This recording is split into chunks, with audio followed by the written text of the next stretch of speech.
Hello student, आप सभी का हमारे यूट्यूब चैनल पर स्वागत है। तो इससे पहले के लेक्चर में हम लोगों ने क्या क्या पढ़ा था? आवेशों के गुणधर्म, आवेशों के गुणधर्म, और हमने पदार्थों के वर्गीकरण के बारे में पढ़ा था, और वैद्युत बल कितने प्रकार के होते हैं, वैद्युत बल होता क्या है, इसके बारे में पढ़ा था। तो वैद्युत बल से संबंधित कूलॉम का नियम है, वो हम पढ़ने जा रहे हैं। मोस्ट इंपॉर्टेंट नियम है, पेपर में छपा जरूर मिलेगा आपका, चाहे बोर्ड एग्जाम हो चाहे आपके स्कूल का कोई एग्जाम हो। ठीक, तो चलिए स्टार्ट करते हैं। कूलॉम का नियम क्या होता है? फ्रांसीसी वैज्ञानिक कूलॉम ने सन 1789 ईस्वी में दो स्थिर बिंदु आवेशों के बीच लगने वाले आकर्षण अथवा प्रतिकर्षण बल के संबंध में एक नियम दिया था, जिसे क्या कहा गया? कूलॉम का नियम। ठीक, अब ध्यान सुनिए, कोई भी आवेश है, कोई तो आवेश है, एक दूसरे से r दूरी पर स्थित है, एक दूसरे से r दूरी पर स्थित है, तो उनके बीच लगने वाला वैद्युत बल निम्न बातों पर निर्भर करता है। तो हम नियम बताने जा रहे हैं, ठीक है। इस नियम के अनुसार जो वैद्युत बल होगा F, वो दोनों आवेशों Q1 और Q2 के क्या होता है? अनुक्रमपाती होता है, अनुक्रमपाती होता है। यानी कि किन्हीं दो स्थिर बिंदु आवेशों के बीच लगने वाला आकर्षण बल, आकर्षण बल कब होगा? जब या तो प्लस माइनस हो या तो माइनस प्लस हो, यानी कि विपरीत प्रकृति के आवेश हो। और प्रतिकर्षण बल कब होगा? जब दोनों समान प्रकृति के आवेश होंगे। तो लगने वाला आकर्षण अथवा प्रतिकर्षण बल उन आवेशों के गुणनफल के क्या होता है? अनुक्रमपाती। और लगने वाला, ठीक है, जो आकर्षण प्रतिकर्षण बल होगा उनके बीच की दूरी r के वर्ग के क्या होता है? व्युत्क्रमानुपाती होता है। इससे हम इक्वेशन फर्स्ट लेट कर लेंगे और इसे इक्वेशन सेकंड लेट कर लेंगे, यानी मान लेंगे। ठीक, एक बार वापस सुनिएगा नियम, इन्हीं दो स्टेटमेंट पर डिपेंड है। किन्हीं दो बिंदु आवेशों, किन्हीं दो बिंदु आवेशों के बीच लगने वाला वैद्युत बल उन आवेशों के गुणनफल के क्या होता है? अनुक्रमपाती। उनके बीच की दूरी के वर्ग के क्या होता है? व्युत्क्रमानुपाती होता है। इसे क्या कहते हैं? कूलॉम का नियम। तो अगर हम इन दोनों इक्वेशन को सॉल्व करें, लिखेंगे समीकरण 1 व 2 से F proportional Q1 Q2 upon में R स्क्वायर। ठीक है, जब हम प्रोपोर्शनल से हटाते हैं, अनुक्रमपाती से हटाते हैं, तो इक्वल में क्या आएगा? Q1 Q2 अपॉन में R स्क्वायर। ठीक है, जहां के एक अनुक्रमणिपाती नियतांक होता है, जहां के एक अनुक्रमानुपाती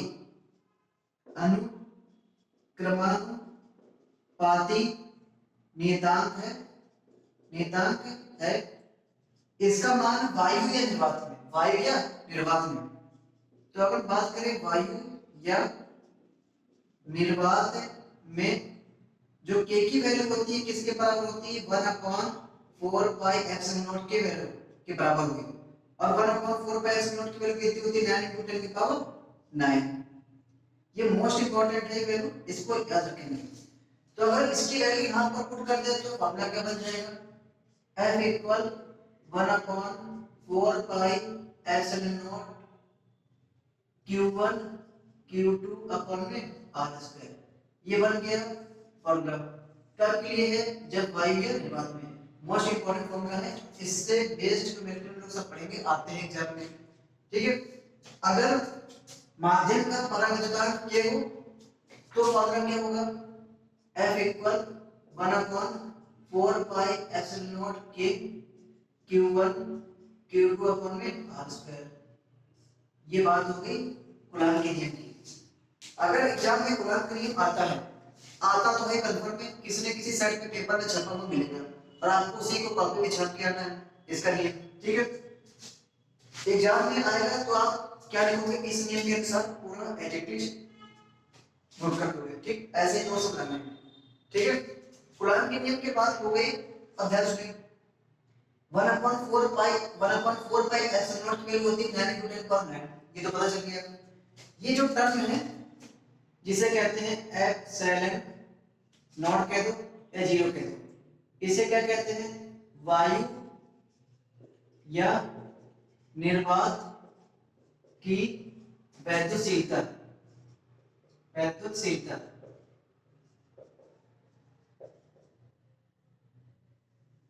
ठीक है। इसका मान कितना होता है, इसका मान कितना होता है, एप्सिलॉन नॉट की जो वैल्यू होती है 8.85 इंटू 10⁻⁻12, ये सभी याद कर लेंगे। कूलम्ब स्क्वायर पर न्यूटन मीटर स्क्वायर, मान और मात्रा एग्जाम में पूछा जाता है, ठीक है। तो इसके मान की तो बात हो गई, मात्रा की भी बात हो गई। अब बात करते हैं इसके विमीय सूत्र की, विमा की बात करते हैं, किसकी बात करते हैं, विमीय सूत्र। विमीय सूत्र क्या होता है भाई, अगर हमको किसी का मात्रक पता है तो उसी से विमा निकाल लेते हैं। अभी बता नहीं कि मात्रक आता कहां से है, ठीक। पहले विमीय सूत्र की बात कर लें।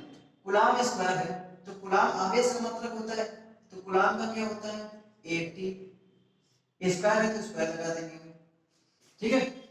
इससे लास्ट टर्म पर जो मेरा सेशन था हमारा, उसे मैंने पढ़ाया था। तो जिन बच्चे जो बच्चे नए जुड़े हैं, पहले सबसे पहले चैनल को सब्सक्राइब करेंगे और बेल आइकन को क्या करेंगे, और नोटिफिकेशन के लिए क्या करेंगे, प्रेस करेंगे।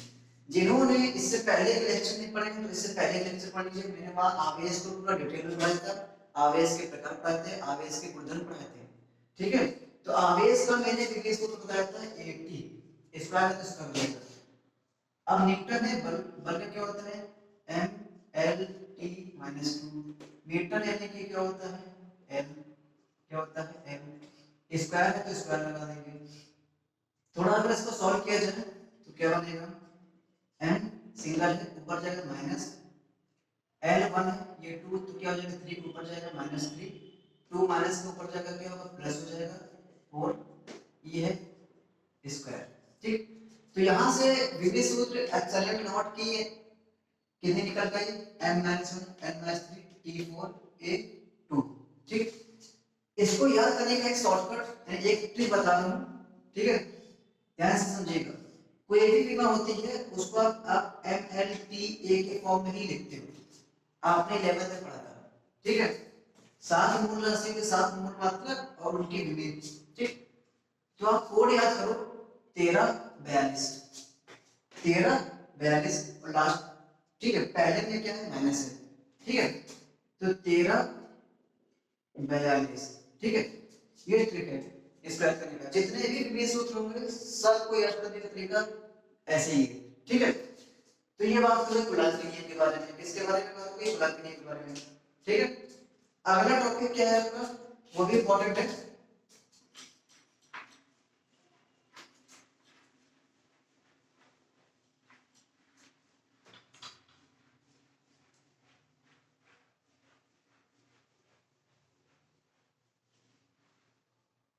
ध्यान समझे। अगला टॉपिक है आपका माध्यम का परावैद्युतांक, माध्यम का परावैद्युतांक, परावैद्युतांक, माध्यम का परावैद्युतांक होता क्या है। माध्यम के परावैद्युतांक को कैसे लिखते हैं, किसे लिखते हैं, कैसे लिखते हैं। जो फॉर्मूला होता है एप्सिलॉन अपॉन में एप्सिलॉन नॉट या एप्सिलॉन 0। बेटा सारी डेफिनेशन फिजिक्स में मैं फॉर्मूला से ही आपको, ठीक है, लर्न करवा दूंगा, ठीक। आपको बस साथ साथ मेरे साथ साथ क्या करते रहना है, मेहनत करते रहना है, ठीक है। एप्सिलॉन को क्या कहते हैं, माध्यम या निरपेक्ष की वैद्युतशीलता। माध्यम कह दो वायु या निर्वात को छोड़कर, माध्यम या निरपेक्ष, निरपेक्ष की वैद्युतशीलता, वैद्युतशीलता, ठीक। एप्सिलॉन नॉट जो होता है, एप्सिलॉन नॉट इसे क्या कहते हैं, वायु या निर्वात की वैद्युतशीलता, ठीक है। तो डेफिनेशन भी समझ गई, डेफिनेशन सुने, निरपेक्ष की वैद्युतशीलता और निर्वात की वैद्युतशीलता के अनुपात को क्या कहते हैं, माध्यम का परावैद्युतांक, माध्यम का परावैद्युतांक। इसे हम के से प्रदर्शित करते हैं, किससे प्रदर्शित करते हैं, के से। इसका कोई मात्रक नहीं होता है, इसका कोई मात्रक नहीं होता है, ठीक है। यानी कि मात्रकहीन एवं विमाहीन राशि है। ये ये बहुत मोस्ट इंपॉर्टेंट फॉर्मूला है, इससे न्यूमेरिकल आते हैं एग्जाम में, इससे न्यूमेरिकल बनते हैं, ठीक है। नेक्स्ट आपकी डेफिनेशन है, वही मोस्ट इंपॉर्टेंट है, एक कूलम आवेश की परिभाषा, एक कूलम आवेश की परिभाषा। लेकिन यहाँ पर ट्विस्ट क्या है, एक कूलम आवेश की परिभाषा कूलम के नियम के आधार पर आपको बतानी है। क्वेश्चन आता है कि कूलम के नियम के आधार पर एक कूलम आवेश की परिभाषा दीजिए, तो वही देखने जा रहे हैं। कूलम के नियम के आधार पर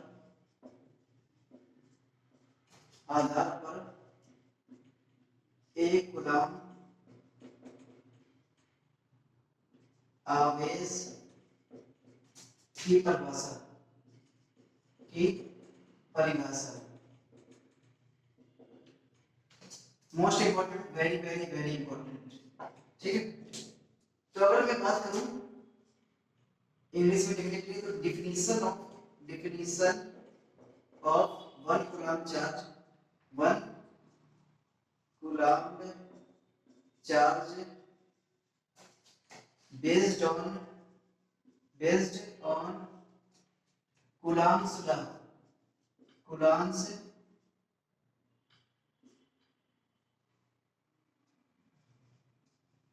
कूलम्स लॉ। ध्यान सुनिए, एक कूलम आवेश की परिभाषा आपको अगर समझनी है, पहले तो मैं आपको डिफिनेशन बता दे रहा हूं, डिफिनेशन होती क्या है, उसका बताओ आती कहां से।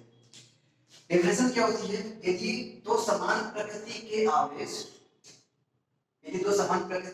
आवेश निर्वात में एक दूसरे से 1 मीटर की दूरी पर स्थित हो और उनके मध्य लगने वाला वैद्युत बल 9 × 10⁹ न्यूटन का हो, तो वैद्युत आवेश क्या कहलाता है, एक कूलम आवेश।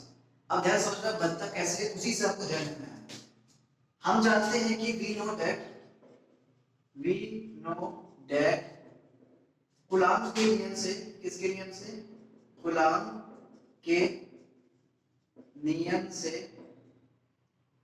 जो कूलम का नियम होता है F = 1/4πε0 Q1 Q2 r², ठीक है। Q1 ये है, Q2 ये है, इनके बीच की दूरी क्या है, r है, ठीक। Q1 ले लिया आपने, Q2 ले लिया, ठीक है। यदि Q1 और Q2 यानी आवेश Q1 Q2 की वैल्यू क्या ले ली जाए, Q ले ली जाए, ऐसा समझना, डेफिनेशन यही से बनी।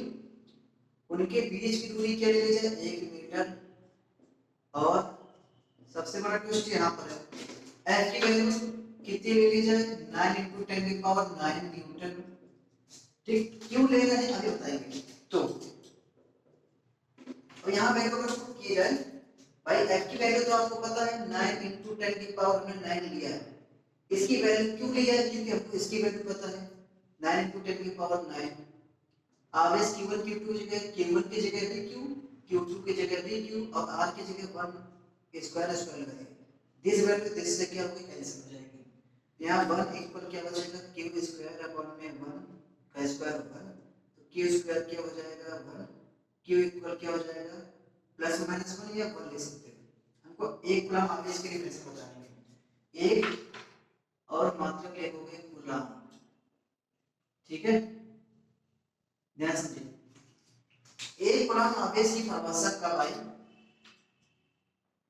एक कूलम आवेश की परिभाषा कब आई, जब दो आवेश 1 मीटर की दूरी पर नहीं, एकांत दूरी पर स्थित है, ठीक, और उनके बीच कितना बल लग रहा है, 9 × 10⁹। अगर हमको एक की डेफिनेशन बनानी है, तो उसे एक बनाने के लिए सारी वैल्यू उसी के बेस पर लेंगे। अब सुनो, इसकी वैल्यू हमको पता है कि फिक्स होती है, तो वैद्युत बल की भी वैल्यू ये लेंगे, क्योंकि एक दूसरे से कैंसिल होने चाहिए, ठीक। अब आवेश क्यों लिया, क्योंकि आवेश समान प्रकृति का होगा, या तो भाई पॉजिटिव होंगे या तो नेगेटिव होंगे, ठीक, समझ गए ना। तो डेफिनेशन यहां से, यदि दो समान प्रकृति के आवेश निर्वात या वायु में एक दूसरे से 1 मीटर की दूरी पर स्थित हो, और उनके बीच लगने वाला वैद्युत बल 9 × 10⁹ न्यूटन वोल्ट। तो आवेश क्या कहलाता है? 1 कूलम आवेश कहलाता है। 1 कूलम आवेश कहलाता है। ठीक है, तो ये बात हो गई कूलम के नियम के आधार पर 1 कूलम आवेश की परिभाषा। 1 कूलम आवेश की परिभाषा। ठीक, तो आज 3 टॉपिक कवर हुए हैं। अगले टॉपिक कवर करने से पहले हमने कहा था कि ये हम बताएं कि ये कूलम स्क्वायर और न्यूटन मीटर स्क्वायर इसका मात्रक आता कहां से? तो मात्रक बेटा यही से आता है, कूलम के नियम से। कहां से आता है? कूलम के नियम से। अगर हमको एप्सिलॉन नॉट का मात्रक निकालना होगा तो क्या करेंगे? एप्सिलॉन नॉट का मात्रक निकालना होगा तो आपको तो पता है कि F बराबर होता है 1/4 pi epsilon not Q1 Q2 upon में R स्क्वायर। ठीक है, अच्छा यहाँ पर k नहीं है, मतलब k की वैल्यू 1 ले ली गई है और निर्वात या पाइप में k की वैल्यू क्या होती है? 1 होती है। ठीक है, तो अगर एप्सिलॉन नॉट का अगर मात्रक निकालें, एप्सिलॉन नॉट का मात्रक निकालें, ठीक है, का मात्रक निकालें तो Q1 Q2 Q1 × Q2 upon में F × R स्क्वायर का मात्रक। ठीक भाई, 4 पाई तो कांस्टेंट है, इसको मात्रक होता नहीं सब। Q1 का मात्रक कूलम, Q2 का मात्रक भी कूलम, बल का मात्रक न्यूटन और दूरी का मात्रक मीटर स्क्वायर है तो स्क्वायर क्या हो जाएगा? कूलम स्क्वायर पर न्यूटन मीटर स्क्वायर। ये देखिए यहां से मात्रक आता है। तो एप्सिलॉन नॉट का मात्रक इसे एप्सिलॉन नॉट बोल दो या एप्सिलॉन 0 बोल दो। ठीक है, एप्सिलॉन नॉट का मात्रक क्या होता है? कूलम स्क्वायर पर मीटर न्यूटन मीटर स्क्वायर होता है। ठीक है, ये बात हो गई कूलम के नियम के आधार पर 1 कूलम आवेश की परिभाषा और इसके मात्रक की बात हो गई। अगली डेफिनेशन क्या है? यहाँ पर बिंदु आवेश की चर्चा हो रही है। तो बिंदु आवेश होता क्या है? बिंदु आवेश की अगर बात करें, ठीक है, पहले समझ लो बिंदु आवेश क्या होता है, फिर डेफिनेशन में बोल दूंगा, आप डेफिनेशन लिख लीजिएगा। बिंदु आवेश यानी कि पॉइंट चार्ज। बिंदु आवेश यानी कि पॉइंट चार्ज, पॉइंट चार्ज। ठीक, क्योंकि आप चैप्टर पढ़ रहे हो तो उसे बारीकी से बारीक में आपको बताऊंगा और आपको उसके बारे में पता होना चाहिए। बिंदु आवेश मींस एक ऐसा आवेश होता है जो बिंदु के आकार का हो। किसके आकार का हो? बिंदु के आकार का हो। ठीक है, और जिस पर बहुत ही अल्प मात्रा में आवेश होगा। बिंदु के आकार का है, उस पर अल्प मात्रा में आवेश होगा। ठीक है, यानी कि अगर बात करें बिंदु आवेश एक ऐसा आवेश होता है, ध्यान से सुनना, बिंदु आवेश एक ऐसा आवेश होता है जिससे उनके बीच की जो दूरी होती है आकार के कंपैरिजन में क्या होती है? बहुत ही छोटी होती है, बहुत ही छोटी होती है। क्या क्या कहता है? बिंदु आवेश। ठीक है, ये होगी बिंदु आवेश के बारे में चर्चा। इंपॉर्टेंट अगला ये है कि परीक्षण आवेश क्या होता है? क्या होता है? परीक्षण आवेश। अगला क्या है? परीक्षण आवेश। परीक्षण आवेश को टेस्ट चार्ज के कहते हैं। टेस्ट चार्ज, टेस्ट चार्ज ध्यान समझेंगे, ये मोस्ट इंपॉर्टेंट है, मोस्ट इंपॉर्टेंट। इसका यूज बहुत है। ठीक है, परीक्षण आवेश एक ऐसा आवेश होता है, ठीक, परीक्षण आवेश एक ऐसा धनावेश होता है जिस पर अल्प मात्रा में क्या होगा? धनावेश। नहीं, परीक्षण आवेश एक ऐसा आवेश होता है जिस पर अल्प मात्रा में क्या होता है? धनावेश होता है। क्या कहलाता है? परीक्षण आवेश। ठीक, परीक्षण आवेश को हम किससे प्रदर्शित करते हैं? Q नॉट से। किससे प्रदर्शित करते हैं? Q नॉट से। पॉजिटिव चार्ज होता है तो प्लस Q नॉट लिख देते हैं। क्या लिख देते हैं? Plus Q not. वापस सुनिए डेफिनेशन। एक ऐसा आवेश, एक ऐसा आवेश जिस पर अल्प मात्रा में क्या होता है? धनावेश होता है। क्या कहलाता है? परीक्षण आवेश। क्या कहलाता है? परीक्षण आवेश। ठीक, अब परीक्षण आवेश की जरूरत क्यों पड़ी? ये देखने जा रहे हैं। परीक्षण आवेश का यूज कहाँ होता है? ये देखने जा रहे हैं। परीक्षण आवेश का जो यूज मेन है, हम क्या करते हैं? वैद्युत बल की दिशा और वैद्युत क्षेत्र की दिशा निकालने में करते हैं। वैद्युत बल की दिशा और वैद्युत क्षेत्र की दिशा निकालने में करते हैं। ठीक है, तो आज मैं हम लोग ने क्या क्या पढ़ा? पहली चीज मोस्ट इंपॉर्टेंट टॉपिक कूलॉम का नियम पढ़ा। ठीक, दूसरी चीज माध्यम का परावर्तन पढ़ा। तीसरी चीज कूलॉम के नियम के आधार पर क्या पढ़ा? एक कूलॉम आवेश की परिभाषा, मोस्ट इंपॉर्टेंट परिभाषा है। ठीक है, साथ साथ आप नोट्स बनाते रहेंगे। ठीक है, चौथी चीज बिंदु आवेश क्या होता है। पांचवी चीज परीक्षण आवेश क्या होता है। ठीक है, और साथ ही साथ जो कुछ कांस्टेंट थे उनके मान, मात्रक और विभेद सूत्र भी पढ़े। जैसे एप्सिलॉन नॉट का मात्रक क्या होता है? कूलॉम स्क्वायर पर न्यूटन मीटर स्क्वायर। इसका मान कितना होता है? और विभेद सूत्र ये 100% आता है एग्जाम में, आपको इसका ठीक है सारे वैल्यू याद होने चाहिए। वैल्यू, मात्रक और विभेद। ठीक है, तो आज के लिए इतना ही। ठीक, कल के लिए नेक्स्ट ठीक है, इसी का आगे मैं पढ़ूंगा। ठीक है, थैंक यू।